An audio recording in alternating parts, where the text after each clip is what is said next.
की बुनियादी बातें, आरक्षण की बेसिक बातें, आरक्षण की फंडामेंटल बातें, इसके बारे में जानकारी नहीं है। तो मैं कोशिश करूंगा कि वो सही जानकारी आपको हो और क्रोनोलॉजिकल जानकारी हो, इसके बारे में मैं बताने की कोशिश करूंगा। साथियों, आइडिया ऑफ रिजर्वेशन ये राष्ट्रपिता ज्योतिराव फुले का है। 19 अक्टूबर 1882, 19 अक्टूबर 1882 में राष्ट्रपिता ज्योतिराव फुले ने इंग्लैंड की रानी को पहली बार रिजर्वेशन की डिमांड की और उन्होंने मराठी में कहा, जाती जातीच्या संख्येत द्यावी त कामे वाटून, मतलब जिनकी जितनी संख्या है उनको उतनी हिस्सेदारी मिलनी चाहिए। ये राष्ट्रपिता ज्योतिराव फुले की कंसेप्ट है। इन अदर लैंग्वेज मान्यवर कांशीराम जी ने वो रखी है, कंसेप्ट ज्योतिराव फुले की, ये आइडिया ही ज्योतिराव फुले की है। इंप्लीमेंटेशन ऑफ रिजर्वेशन, रिजर्वेशन का अमल, आरक्षण का अमल, ये राजर्षि छत्रपति शाहू महाराज ने किया 26 जुलाई 1902 में। राजर्षि छत्रपति शाहू महाराज इंग्लैंड में थे, लंदन में थे और लंदन से ये जीआर निकाला था गवर्नमेंट रूल, और उसमें ये लिखा था 50% आरक्षण का। अब इसमें स्पष्ट लिखा था ज्योतिराव शाहू महाराज ने, 4 जातियों को छोड़कर बाकी सभी जातियों को आरक्षण दिया जाएगा। वो 4 जाति है, ब्राह्मण, सेनवी, प्रभु और पारसी। इन 4 जातियों को छोड़कर बाकी सभी जातियों को आरक्षण दिया जाएगा। मतलब जिसको दिया जाएगा उसका नाम नहीं लिखा, जिसको नहीं दिया जाएगा उसका नाम लिखा पर्टिकुलर। और वो 4 जातियां है, ब्राह्मण, सेनवी, प्रभु और पारसी। इन 4 जातियों को आरक्षण नहीं दिया। जो राजर्षि छत्रपति शाहू महाराज ये प्रतिनिधित्व के जनक है इस देश में, और प्रतिनिधित्व के लिए संविधान बाबा साहब ने बाद में लिखा, लेकिन प्रतिनिधित्व के जनक, फादर ऑफ रिप्रेजेंटेशन, ये शाहू महाराज है। और उनको इसका पूरा अनुभव आया था, इसलिए implementation of reservation Chhatrapati Shahu Maharaj ने किया। वो इसलिए किया, छत्रपति शाहू महाराज की एक आदत थी। क्या आदत थी? हर कोई काम करने के पहले वो सर्वे करते थे,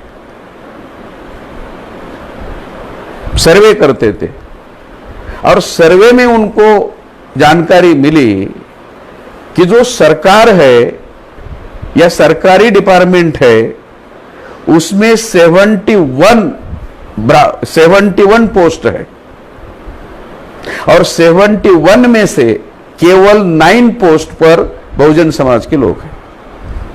अभी 71 में से 9 पोस्ट पर अगर बहुजन समाज के लोग हैं तो 62 पोस्ट पर ब्राह्मण लोग हैं। 62। फिर उन्होंने देखा कि जो उनका निजी कारोबार था खुद महाराज का, उसमें 52 पोस्ट थे, 52। तो 52 में से 7 पोस्ट पर बहुजन समाज के लोग थे, और 52 में से 7 माइनस करो, 45 पोस्ट पर ब्राह्मण थे। मतलब निजी में ब्राह्मण का वर्चस्व, सरकारी में ब्राह्मण का वर्चस्व। राज्य किसका? शाहू महाराज का। राज्य कौन सा? करवीर अर्थात कोल्हापुर संस्थान। तो शाहू महाराज जो भी निर्णय देते थे, जैसे बाबा साहब ने कहा, वो अमल करने के लिए ब्राह्मण के पास जाना पड़ता था। तो शाहू महाराज ने सोचा कि निर्णय मैं लूंगा और ब्राह्मण अमल करेंगे तो मेरे लोगों के खिलाफ ही करेंगे। अगर मेरे लोगों के समर्थन में अमल करना है मेरे निर्णय का, तो लोग मेरे होने चाहिए। इसलिए उन्होंने 50% रिजर्वेशन दिया। बहुत सारे लोग शासन करती जमात, शासन करती जमात, शासन करती जमात ऐसा कहते हैं। इसका मतलब क्या है? शासन करती जमात वो हो सकता है जिसका प्रशासन में नियंत्रण हो। जिनका प्रशासन में नियंत्रण नहीं हो वो शासन करती जमात नहीं हो सकते। इसको कांशीराम जी कहते थे, सीएम उसका सफल होता है जिसका डीएम हो। सीएम उसका सफल होता है जिसका डीएम हो, मतलब मुख्यमंत्री वो सफल होता है जिसके कलेक्टर हो। आज देवेंद्र फडणवीस सफल क्यों होता है? कलेक्टर ब्राह्मण है। योगी आदित्यनाथ सफल क्यों होता है? कलेक्टर ब्राह्मण है। फडणवीस निर्णय लेता है, अमल कलेक्टर ब्राह्मण करता है। तो अगर हमें राजनीतिक जमात बनना है, शासन करती जमात बनना है, तो प्रशासन हमारा होना चाहिए, प्रशासन पर हमारा नियंत्रण होना चाहिए। इसलिए शाहू महाराज ने आरक्षण या प्रतिनिधित्व दिया है। ये उसके पीछे की सोच, ये नौकरी का या शिक्षा का मामला नहीं है कि हमें अगर शासन करती, राज्य करती जमात बनना है और मैं राजा हूं, मैं निर्णय ले रहा हूं, मैं निर्णय लेकर अमल करने वाले लोग मेरे होने चाहिए। खुद शरद पवार कहते हैं कि हम जो निर्णय लेते हैं ब्राह्मण कलेक्टर लागू नहीं करते। खुद शरद पवार, दूसरों की छोड़ो। शरद पवार साहब ने निर्णय जो लिए जब वो मंत्री थे सेंटर में और महाराष्ट्र में, उनके निर्णय का अमल ब्राह्मण मंत्रियों ने नहीं किया। लेकिन हमारे लोग बहुजन समाज के प्रशासन पर नियंत्रण करने वाला वर्ग तैयार करने में नाकामयाब रहे हैं, सफल नहीं रहे। ये वजह है। तो implementation of reservation Shahu Maharaj ने इसलिए किया था और इसलिए बाबा साहब उनको मानते हैं। ये प्रतिनिधित्व के जनक है, फादर ऑफ रिप्रेजेंटेशन।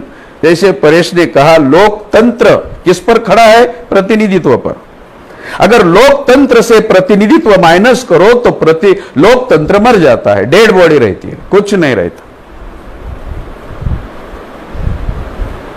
तीसरा, इंप्लीमेंटेशन के बाद बाबा साहब अंबेडकर ने आरक्षण की राष्ट्रीय स्तर पर जो संविधान में व्यवस्था की, बाबा साहब अंबेडकर ने राष्ट्रीय स्तर पर। फुले ने आरक्षण मांगा, वो केवल महाराष्ट्र से संबंधित और रानी को मांगा।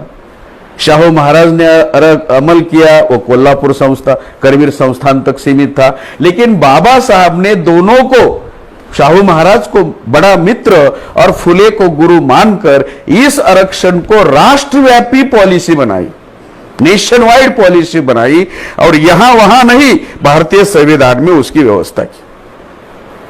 और ये जब तक संविधान रहेगा तब तक आरक्षण, दैट इज प्रतिनिधित्व रहेगा। It is not reservation, it is representation. और बाबा साहब का उद्देश्य है, जैसे फुले का एक उद्देश्य है कि केवल ब्राह्मणों को ही नौकरियां मिलती है, हमारे लोगों को नहीं, तो हमारे लोगों को मिलनी चाहिए। शाहू महाराज का उद्देश्य है शासन करती जमात बनाना, रियल रिप्रेजेंटेशन देना। और बाबा साहब का उद्देश्य है कि अगर आरक्षण के आधार पर और शोषण के आधार पर एससी एसटी ओबीसी का ध्रुवीकरण हो जाता है तो हम राजनीतिक जमात बन सकते हैं। मतलब बाबा साहब ने संविधान में आरक्षण क्यों दिया? आरक्षण के आधार पर Baba Saheb Ambedkar SC ST OBC NT DNT VJNT और इनमें से जिन्होंने धर्म परिवर्तन किया, ऐसे 85% लोगों का ध्रुवीकरण करना चाहते थे। यह है आरक्षण। मतलब अपने अपने काल में अपने अपने अनुभव के अनुसार, अपनी अपनी योग्यता के अनुसार उन्होंने उस मुद्दे को टारगेट बनाया। अभी जो आरक्षण के बारे में हम चर्चा कर रहे हैं, तो साथियों इस आरक्षण के संदर्भ में दुश्मन की कुछ योजना है। हम लोग बहुत सारे उनके सवालों के जवाब दे नहीं पाते और बेजवाब होते हैं और वो फिर हावी हो जाता है और हमारे अंदर वो फिर निगेटिविटी बढ़ती है कि हम हार गए। तो आरक्षण के मुद्दे पर जब भी कहीं पर भी डिस्कशन हो, कहीं पर भी चर्चा हो, हमारा कार्यकर्ता निरुत्तर नहीं होना चाहिए, हारना नहीं चाहिए। इसलिए बेसिक बातें आरक्षण की मालूम होनी चाहिए। आरक्षण के संदर्भ में दुश्मन की जो भूमिका है, नंबर 1 विरोध दुश्मन की। और दुश्मन हम किसको मानते हैं? जिन्होंने वर्ण व्यवस्था का, जाति व्यवस्था का, अस्पृश्यता का, गैर बराबरी का, भेदभाव का, विषमता का निर्माण किया, हमारी महिलाओं को गुलाम बनाया, आदिवासियों को अलग किया, ये हमारा दुश्मन है। हमें कोई दूसरा दुश्मन नहीं। तो उसकी पहली योजना है विरोध आरक्षण का। उसकी दूसरी योजना है कंफ्यूजन, आरक्षण के बारे में कंफ्यूजन करना। और हमारे लोग उसी कंफ्यूजन में ज्यादा आते हैं, भ्रम और भ्रांति में ज्यादा है।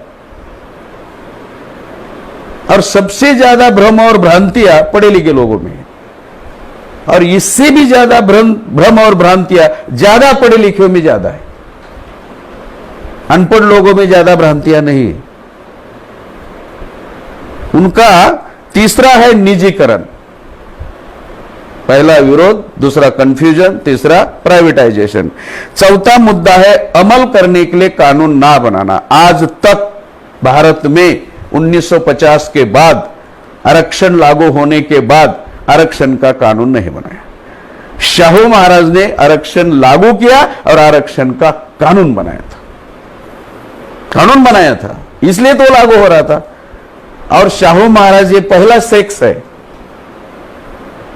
कि ओबीसी को पहला आरक्षण शाहू महाराज ने दिया, और बाद में ओबीसी का आरक्षण ब्राह्मणों ने बंद कर दिया। इतिहास अगर हम देखा जाए तो ओबीसी को पहला आरक्षण, अभी ओबीसी मांग रहा है, मिल नहीं रहा, लेकिन पहला आरक्षण शाहू महाराज ने दिया है, वही 50%। उसमें पहला नंबर ओबीसी का है।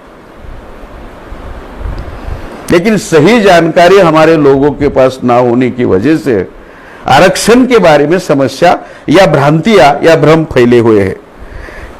4 अमल करने के लिए कानून ना बनाना। आज तक कानून नहीं है अमल करने का। तो ये 4 मुद्दे हैं। उसमें पहला मुद्दा है विरोध। 1902 को जैसे ही राजर्षि छत्रपति शाहू महाराज ने आरक्षण लागू करने का जीआर निकाला, उसी समय सांगली संस्थान का एक आदमी, वकील एडवोकेट गणपतराव अभ्यंकर, सातारा का नहीं, सांगली का एडवोकेट गणपतराव अभ्यंकर शाहू महाराज के पास गया और शाहू महाराज को कहा ये ज्यादा हो रहा है। क्या ज्यादा हो रहा है? आरक्षण ज्यादा हो रहा है। तो शाहू महाराज ने कहा मैं मेरे संस्थान का दे रहा हूं, आप सांगली संस्थान के हो, ये सांगली का नहीं दे रहा हूं, कोल्हापुर का दे रहा हूं, आपको क्या प्रॉब्लम है? नहीं, लेकिन फिर भी ज्यादा हो रहा है। सांगली का संस्थान पटवर्धन के नियंत्रण में था, उसका नाम था बाहू साहेब पटवर्धन। आपको अधिक जानकारी मिले इसके लिए जानकारी देना चाहूंगा, भाग्यश्री का दादा, भाग्यश्री के बाप का बाप, भाग्यश्री मालूम है, मैंने प्यार किया, अब ये तो मालूम होगा, सलमान खान की नायिका। मतलब पटवर्धन को बुरा लगा कि कोल्हापुर में ऐसा क्यों हुआ। आप पूरे भारत में जाओ बड़ा साहब, पूरे भारत में आपको शाहू महाराज के स्टैचू मिलेंगे, पूरे भारत में। सांगली में नहीं है, आज भी नहीं है, आज भी नहीं है। लेकिन वसंत दादा पाटिल ने अपनी जीते जी अपना स्टैचू बनाया था। मरने के बाद कौन बनाए ना बनाए, भारत में 2 लोग हैं जिंदापन में ही अपने स्टैचू बनाए, एक वसंत दादा और दूसरे बहन जी।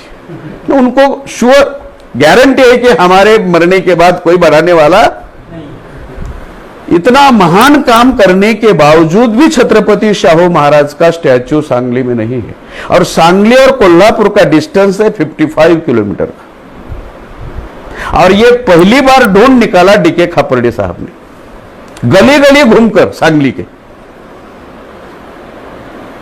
हर गली में गए, शाहू महाराज का पुतला नहीं हुआ। और शाहू महाराज ने सांगली का कोई नुकसान नहीं किया। सांगली में रहने वाले बहुजन समाज का कोई नुकसान नहीं किया, लेकिन पटवर्धन का संस्थान था। तो पटवर्धन का वकील एडवोकेट गणपतराव अभ्यंकर वो कोल्हापुर गया और शाहू महाराज को कहा, भाई विरोध की बात कर रहा हूं, पहला विरोध 1902 वहां से शुरू हुआ, और कहा कि ये ज्यादा हो रहा है। तो शाहू महाराज की एक विशेषता थी, कोई भी बात उदाहरण के साथ बताते थे, बगैर उदाहरण से नहीं बताते थे। तो बोले बैठो बग्गी में, जो घोड़ा चलाता है उसको बग्गी कहते हैं, घोड़ा गाड़ी भी कहते हैं। तो बैठ गए और उनको लेके गए घोड़े के तबेले में। उनको पता ही नहीं कि घोड़े के तबेले में क्यों लाए, और वहां घोड़े के तबेले में घोड़े अपने अपने मुंह में थैलियां लटकी हुई थी जिसमें चने थे, वो खा रहे थे। शाहू महाराज पहुंचे, जो वहां का सेवक था, मोतद्दार कहा जाता है उसको कहा, ये घोड़े के मुंह में जितनी भी थैलियां लटकी हुई है, बांधी हुई है, उसको छोड़ दो, और ये छतरंज है उस पर वो ताड़पत्री है उस पर वो रख दो। मतलब पूरे घोड़े की थैलियां छोड़ दी मुंह की और एक जगह रख दी। फिर दूसरा आदेश दिया, सभी घोड़े छोड़ दो। सभी घोड़े छोड़ दिए। जो तगड़े घोड़े थे, ताकतवर घोड़े थे, शक्तिशाली घोड़े थे, बड़े घोड़े थे, निरोगी घोड़े थे, चने पर टूट पड़े। और जो विकलांग घोड़े थे, कमजोर घोड़े थे, अशक्त घोड़े थे, वीक घोड़े थे, वो दूर से ही देखते थे। क्या? दूर से ही देखते थे, वो बीच में नहीं जाते थे, बीच में दाने का साहस नहीं करते थे। क्यों? क्योंकि ये तगड़े घोड़े चने खाते समय ठीक से नहीं खाते थे, मुंह से चने खाते थे और पैर से लात मारते थे पीछे। तो कमजोर घोड़े ने सोचा कि चने तो नहीं मिलेंगे, लातें मिलेंगी, तो क्यों जाए। फिर शाहू महाराज ने अभ्यंकर को कहा, अभ्यंकर इस कमजोर घोड़े का क्या करे, गोली मार दो। फिर उसकी समझ में आया, घोड़े के तबेले में मुझे क्यों लाया। ये जो हर घोड़े के मुंह को जो थैला लटकाया है, यह है रिजर्वेशन। क्यों? ताकि दूसरा घोड़ा उसकी थैली में मुंह ना खुपसे, मुंह ना लगाए। यह है रिजर्वेशन। मुझे मिला है तो मैं ही जाऊंगा पुणे से मुंबई, मेरी जगह पर दूसरा कोई भी नहीं जाएगा। डीआर वो ही जाएगा, दूसरा कोई नहीं जाएगा। It is reservation. तो 1902 से विरोध है ये। 1902 के बाद दूसरा विरोध 1918 को किया, जब शाहू महाराज के कहने पर बाबा साहेब अंबेडकर और भास्करराव जाधव ने स्वतंत्र पृथक चुनाव क्षेत्र की मांग की, सेपरेट इलेक्टोरेट की मांग की, सेपरेट रिप्रेजेंटेशन की मांग की। ठीक से वो याद रखो, ठीक से सुनो, शाहू महाराज के कहने पर बाबा साहब ने और भास्करराव जाधव, क्योंकि शाहू महाराज ये बात कही नहीं पाते थे, क्योंकि वो अंग्रेजों के मांडलिक थे। इसलिए इनको कहा तुम दोनों करो, आप एससी के लिए करो, आप ओबीसी के लिए करो। ये प्रतिनिधित्व की मांग करने वाला आदमी शाहू महाराज। जब तिलक ने देखा, साउथ ब्यूरो कमीशन के सामने इन दोनों ने प्रतिनिधित्व की मांग की, तो तिलक को बहुत गुस्सा आया। जिनको हमने गवार रखा है, जाहिल रखा है, अनपढ़ रखा है, अछूत बनाया है, शूद्र बनाया है, अतिशूद्र बनाया है, क्या वे हमारे साथ आएंगे और हमारे साथ बैठकर कानून बनाएंगे? तो हमारे वर्चस्व का क्या होगा? ऐसा नहीं होना चाहिए। इसलिए शाहू बाल गंगाधर तिलक ने कोल्हापुर और बेलगांव के बीच जो अथनी नाम का गांव है, वहां जाकर आरक्षण का विरोध किया, और गाली देकर किया। तेली, तंबोली और कुनबटों को विधिमंडलों में जाकर क्या हलचलन है? तेली जाती है, तंबोली जाती है, कुनबी जाती है, कुनबट गाली है। शाहू महाराज कुनबी लोगों को, मराठा लोगों को गाली देते हैं, और कुनबी लोग, मराठा लोग शाहू महाराज को पदवी देते हैं, लोकमान्य। वो गाली देते हैं कुनबट, हम पदवी देते हैं लोकमान्य। वो अपमान करते हैं, हम सम्मान करते हैं। इतिहास मालूम ना होने की वजह से ऐसा होता। तो दूसरा विरोध बाल गंगाधर तिलक ने किया। मैं कौन सा मुद्दा बता रहा हूं, दुश्मन की भूमिका क्या है, तो विरोध विरोध दूसरा विरोध। तीसरा, जब साउथ ब्यूरो कमीशन का मामला तिलक की विरोध से अनसेटल रहा, मतलब वो समाधान नहीं हुआ, तो फिर ऐसा निर्णय लिया कि हर 10 साल बाद अंग्रेजों की कमेटी यहां आएगी इस मामले को सुलझाने के लिए। तो 1928 को साइमन कमीशन भारत में आया, और जब साइमन कमीशन भारत में आया तब साइमन का स्वागत किसने किया? नंबर 1 स्वागत, वेलकम बाबा साहब अंबेडकर।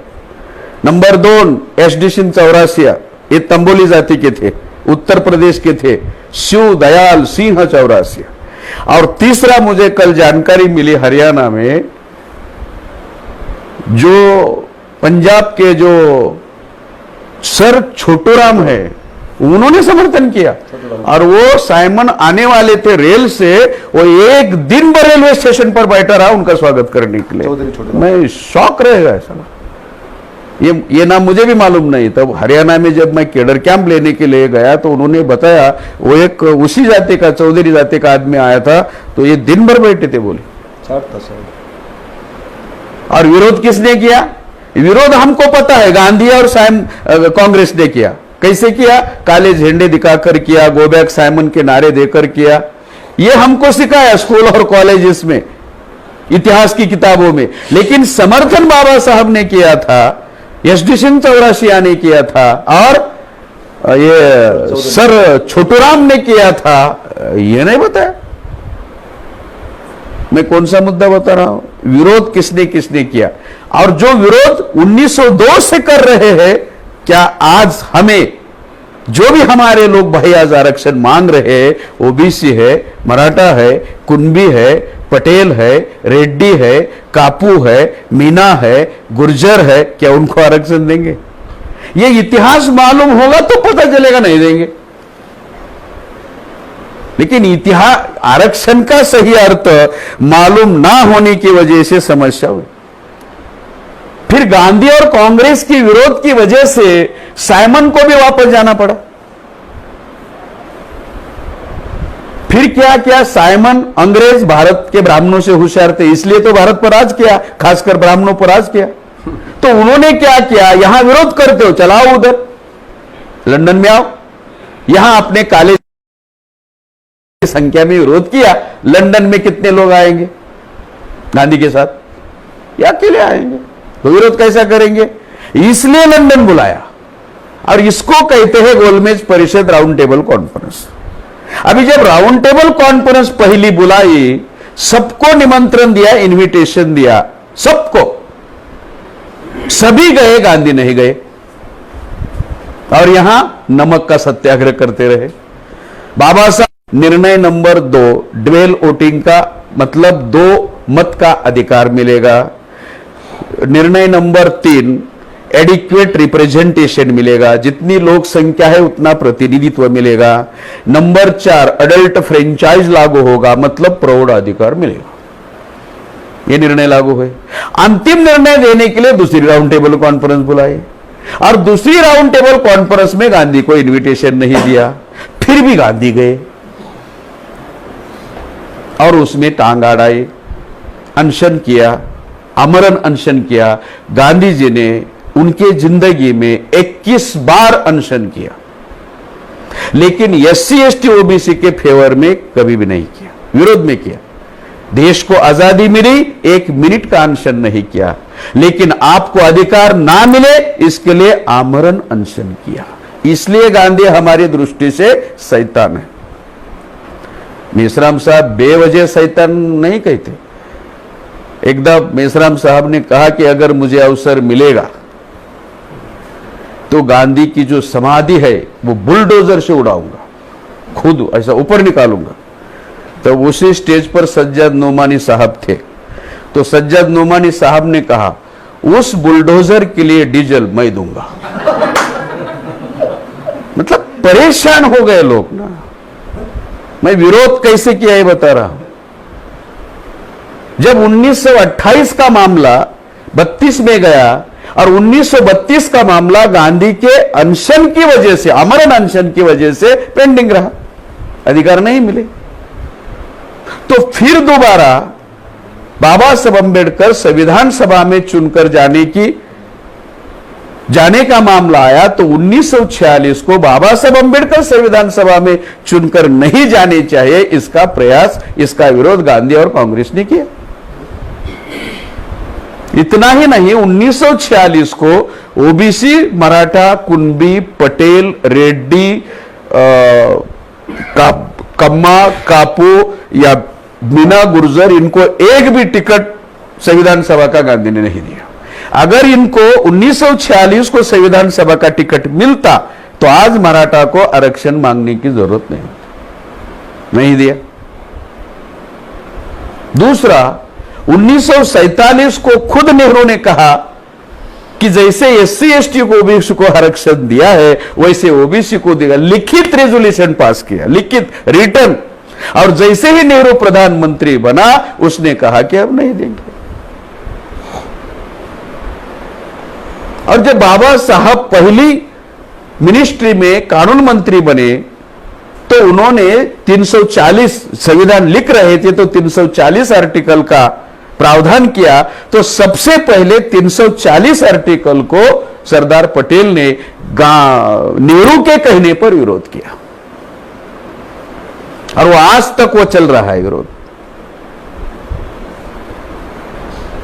फिर नेहरू को ऐसा लगा कि बाबा साहब अंबेडकर 340 के मुद्दों पर ओबीसी को, भारत के ओबीसी को जगाने का काम करेंगे। अगर भारत के ओबीसी इस मुद्दे पर जग गए तो बाबा साहब का साथ देंगे तो प्रॉब्लम खड़ा होगा। इसलिए बाबा साहब के डर की वजह से और ओबीसी की जागृति की वजह से पंडित जवाहरलाल नेहरू ने 29 जनवरी 1953 को कालेलकर कमीशन नियुक्त किया।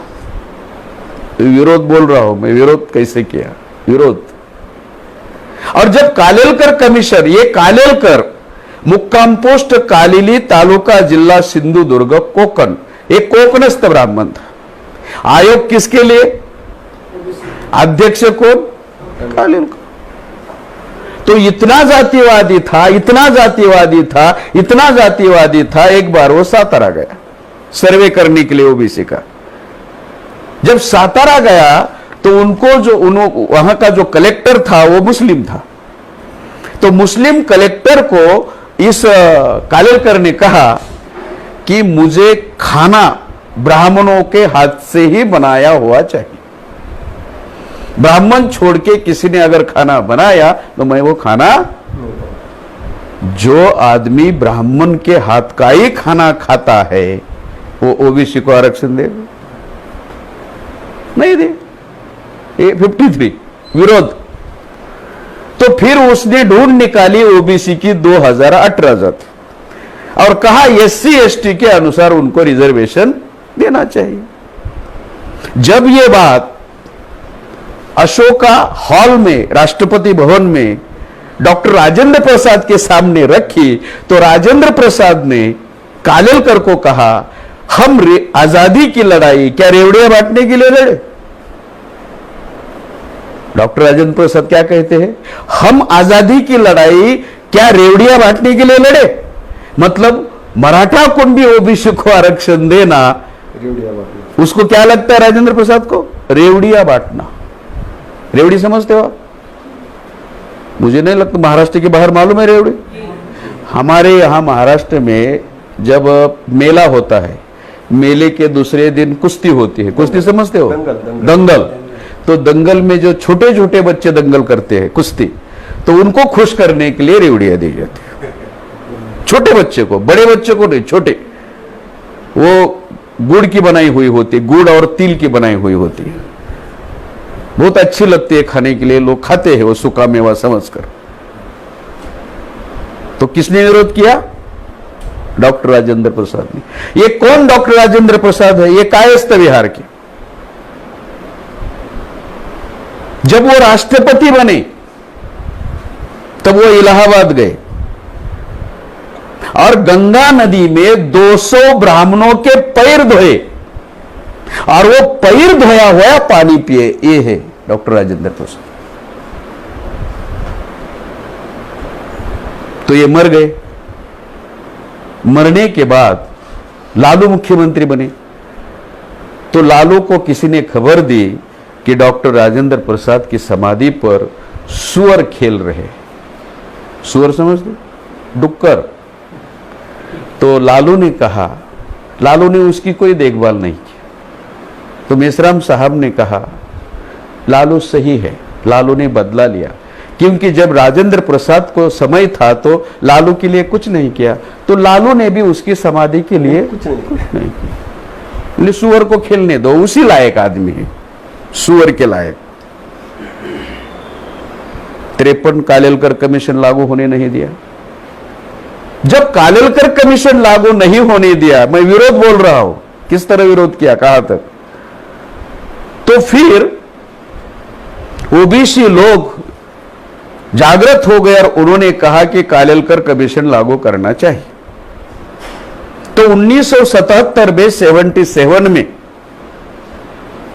जनता पार्टी ने लोगों को अपील किया कि हम कालेलकर कमीशन लागू करेंगे। 53 to 77 कितना साल हुआ कि हम कालेलकर कमीशन लागू करेंगे, हमें वोट दो। तो ओबीसी लोगों ने वोट दिया, मराठा, कुंभी, ओबीसी, पटेल, जाट लोगों ने वोट दिया। और वोट देने के बाद जनता पार्टी चुनकर आई और मोरारजी भाई देसाई प्रधानमंत्री बने, गुजराती ब्राह्मण। 18 महीने रहे।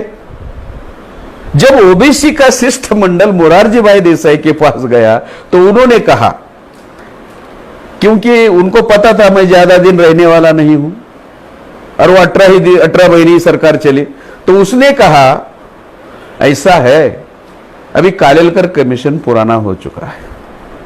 कमीशन भी पुराना होता है, कमीज की तरह, पैंट की तरह, कपड़े की तरह। तो अब नया कमीशन बिठाएंगे। तो ये नया कमीशन बिठाया 1 जनवरी 1979 को। ये है मंडल कमीशन। इसका पूरा नाम है बिंदेश्वरी प्रसाद मंडल। यह है बिहार के एक्स चीफ मिनिस्टर और ये ओबीसी है। ओबीसी के नाम कमीशन बनाया। फिर उन्होंने सर्वे किया भारत का और फिर ओबीसी की जाति ढूंढ निकाली। 3743 जातियां भरी। नेहरू के जमाने में 2018। अभी जातनी बढ़ी या घटी? अगर नेहरू के समय ये एप्लीकेशन लागू किया, कालेलकर लागू किया होता तो जाति बढ़ती नहीं।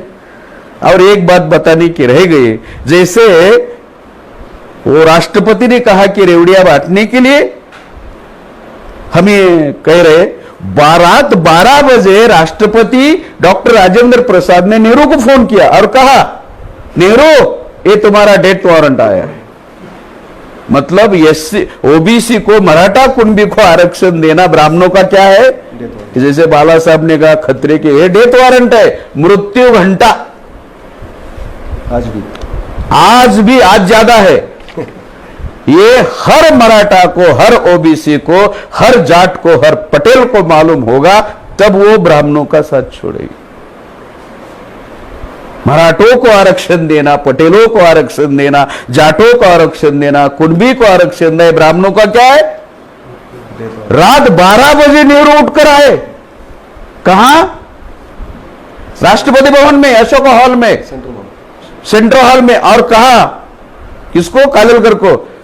नेहरू का सेंटेंस है, ब्राह्मणों को भीख मंगवाने का इरादा है क्या? इसका मतलब मराठा, कुंभी, ओबीसी, पटेल, जाट को आरक्षण देना ब्राह्मणों को भीख मांगने जैसा है। और आज ब्राह्मण हमें क्या कहते हैं? आरक्षण भीख है।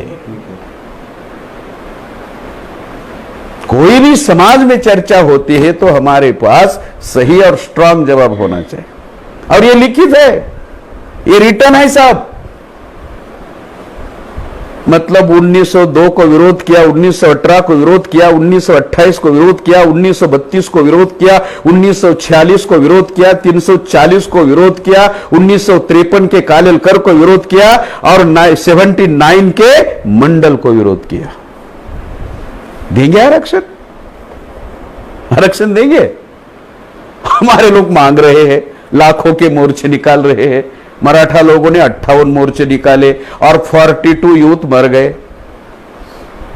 आज भी आरक्षण नहीं। ब्राह्मणों ने एक भी मोर्चा नहीं निकाला, एक भी ब्राह्मण नहीं मरा और उन्होंने संविधान में 124वां संविधान संशोधन करके 10% आरक्षण दे भी दिया, इंप्लीमेंट भी शुरू। एक भी आदमी मरा नहीं, उनका डिमांड भी नहीं, मांग भी नहीं कि दे दो, मोर्चा भी नहीं। हमारे 58 मोर्चे लाखों के, वहां गुजरात में पटेलों के मोर्चे, वहां राजस्थान में मीना के मोर्चे, गुर्जर के मोर्चे, यहां रेड्डी के मोर्चे। ना रेड्डी को दिया, ना गुर्जर को दिया, ना पटेल को दिया, ना जाट को दिया, ना मराठों को दिया, ना कुणबी को दिया, ना ओबीसी को दिया। प्रतिनिधित्व क्या होता है? और हमारे लोग उनके पास है। कितने हैं मेंबर ऑफ पार्लियामेंट ओबीसी के? 200। SC ST